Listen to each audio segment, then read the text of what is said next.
শুধু ঢাকা নয়, দেশের প্রত্যন্ত অঞ্চলেও আয়নাঘর ছিল এবং তার সব কয়টা খুঁজে বের করা হবে বলে জানান প্রধান উপদেষ্টা ড. মোহাম্মদ ইউনূসের প্রেস সচিব শফিকুল আলম। 12 ফেব্রুয়ারি দুপুরে রাজধানীর ফরেন সার্ভিস একাডেমির মিলনায়তনে এক ব্রিফিংয়ে তিনি একথা জানান।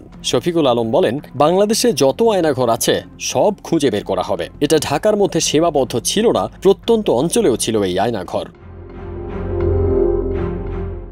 এদিন দুপুরে ঢাকার 3টি আয়নাঘর পরিদর্শন শেষে প্রধান উপদেষ্টা ড. মোহাম্মদ ইউনূসও বলেন, এরকম টর্চার সেল সারা বাংলাদেশ জুড়ে আছে। আমার ধারণা ছিল শুধু এখানে আয়নাঘর বলতে কয়েকটা আছে।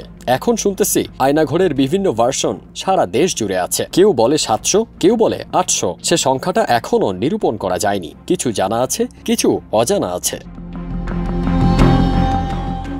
তিনি বলেন, আইয়ামে জাহিলিয়াত নামে একটা কথা আছে। বিগত সরকার আইয়ামে জাহিলিয়াত প্রতিষ্ঠিত করে গেছে সব ক্ষেত্রে। আয়নাঘর তারই একটা নমুনা।